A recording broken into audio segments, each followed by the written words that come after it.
What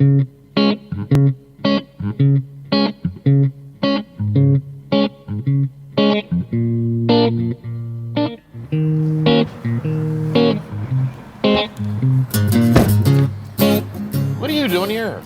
This is Comedians in Cars getting coffee. You're no comedian. What? You're no Jerry Seinfeld.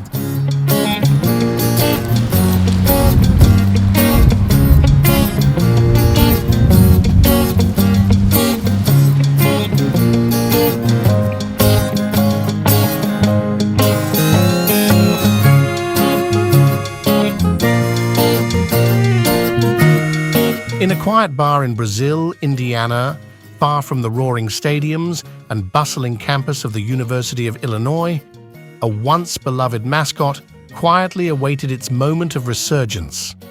The Pink Party chicken, a symbol of exuberance and school spirit, had been in retirement, its vibrant pink feathers a faded memory to those who once cheered its antics. A journey was set in motion, one that would span the Midwest and rekindle the flames of a lion eye pride. Join us as we embark on this nostalgic journey, celebrating the return of the Pink Party chicken, a journey not just of miles, but of memories, camaraderie, and the unyielding spirit of the University of Illinois. I'm not gonna lie to you, he's kind of nervous. He has not been back to campus, since the mid '80s, and the thing is, everyone's like, yeah, you gotta come back. Everyone wants to see you, whatever. I mean, he's a living legend. We all know that. But I think if you're actually the living legend, people, you don't know what you're a living legend. And I think that's a big part of it. Well, it's pretty exciting, and I know the current chicken is pretty excited. I mean, if you think about it, it's been a very long time. It will be good to get him back on campus, and there's a pretty exciting vibe in the area that he's coming. The genesis of this flamboyant fowl, affectionately known as the OC, original clucker, emerged in 1984. Amidst the drumline's thunderous rhythms, the Pink Party chicken one brought a vibrant splash of color and a new dimension of camaraderie. Its presence set the stage for a tradition that would endure and evolve. So my relationship with the party chicken is a little different. When I was a player here, the chicken didn't exist. He didn't really hatch per se until into the 80s when I was back as an instructor. He was around quite a bit, which showed up mostly at the parties. He was pretty much a social being at that point, and then started to show up at warm-ups. So when I first saw the chicken, I wasn't quite sure what was happening, and then I could see the bond between the chicken and the players, and how he was inspiring them, and how they fed off of his energy. It really was a great thing to see, and it still continues to this day. In 1987, Pink Party Chicken 2 took up the mantle, continuing the legacy with renewed vigor. However, its tenure met a tragic and dramatic end in the fall of 1992, when it was brutally murdered by the Trumpets, an event that shocked and saddened. There were some tense moments between the sections.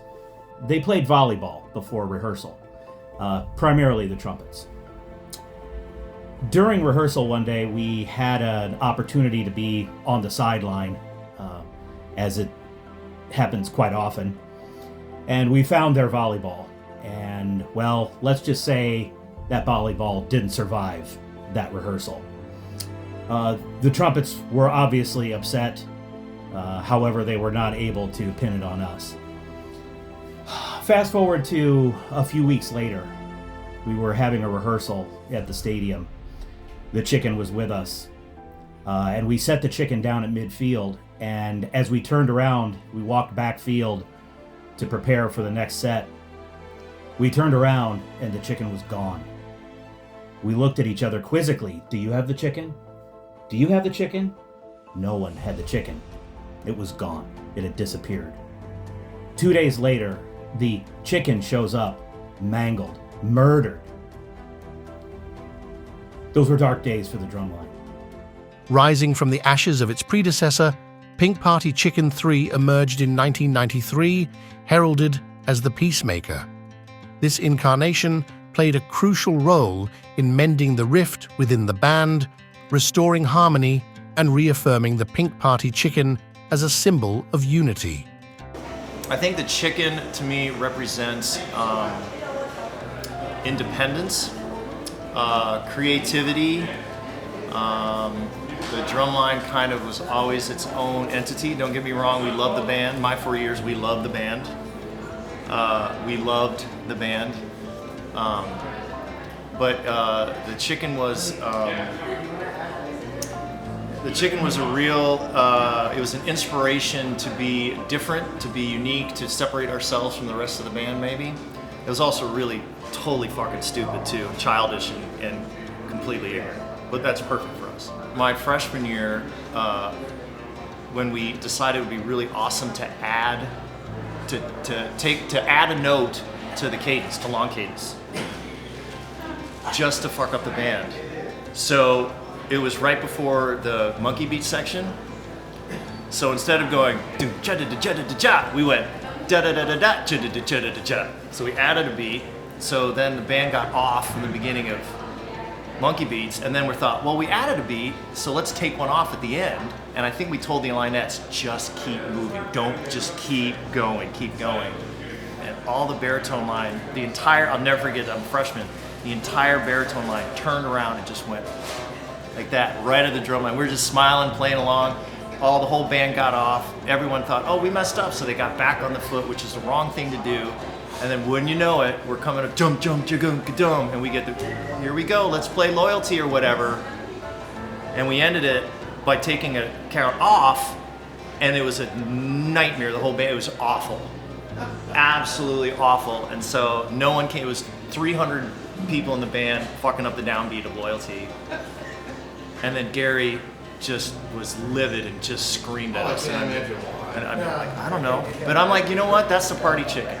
That was the party chicken. That's what the party chicken made us do. Just party chicken. The transition to Tom Carniva's leadership marked a challenging era for the Pink Party Chicken.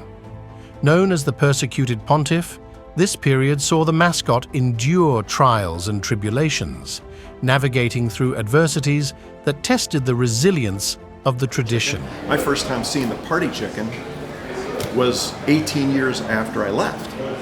And I wondered, well, like a lot of things that went on, in the 80s belonged to the Illini. I was in the 70s, and the 70s certainly didn't belong to the Illini. We didn't have chickens, we didn't have wins. I never wore my hat backwards. So I was a little annoyed when I got here and I see this bird in the end zone, and they're all excited about it. I'm just wanting the stupid team to win. They finally won a game.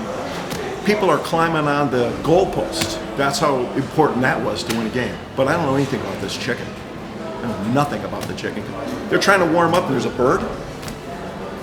Of course, I was annoyed. Practice your parts. They can't prepare the parts, but they can take care of this plastic bird. Great.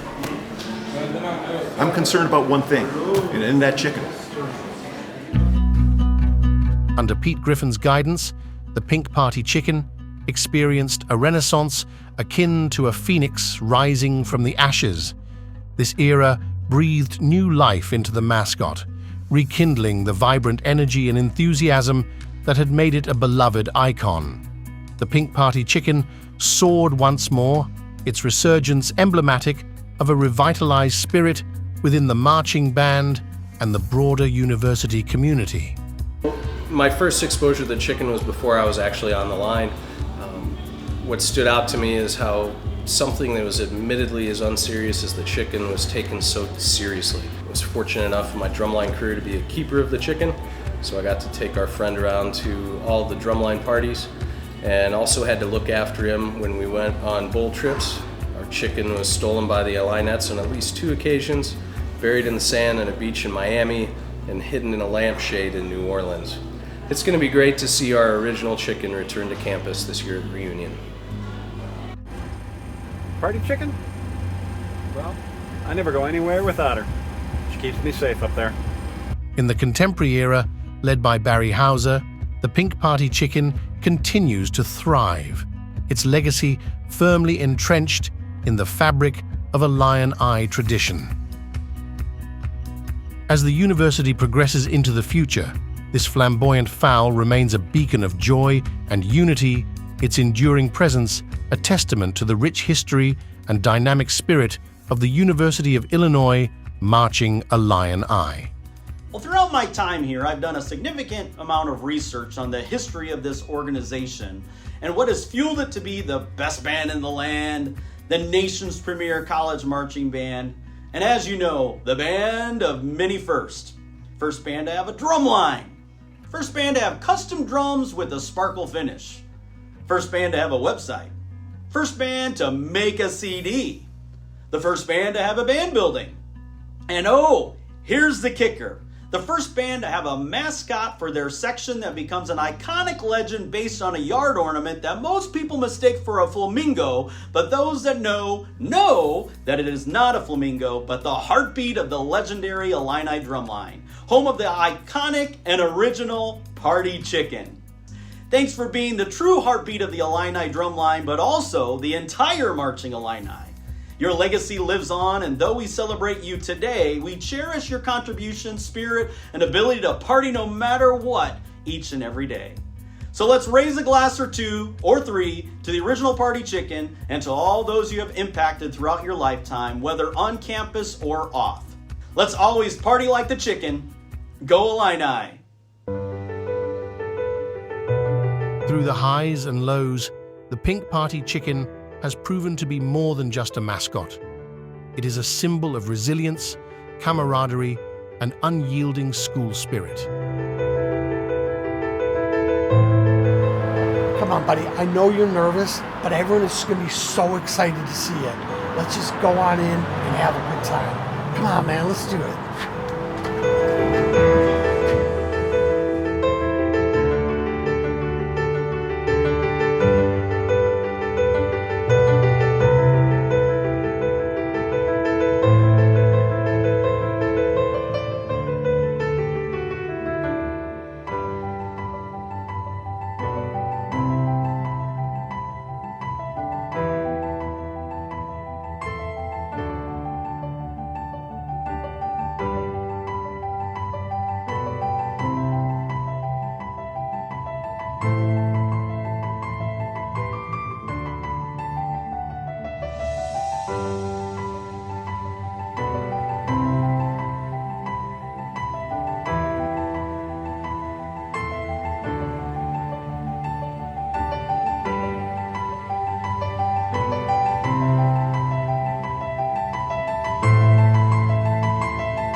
You again?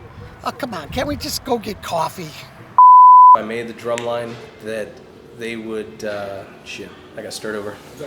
If we had to get serious, that we, shit, what the hell did I write? I wrote something really good for this. After I realized that, shit, I knew when the time came that the truck, that's all I got. Super sorry. At least I would hope that he respected what we were doing. I never really heard him say a bad word about me, or well, I guess quite frankly never really said a good word either, but regardless. And in that chicken.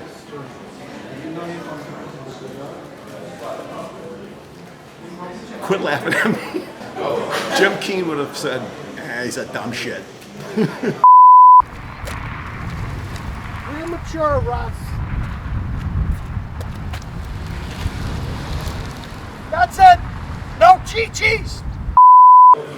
Well, the chicken's got to come home to roost.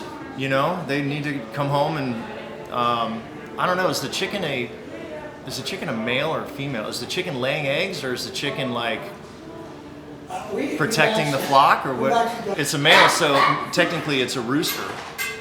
Yeah. And roosters are illegal to have in Champaign. So again, we're thumbing our nose at, Yeah. at authority. Yeah.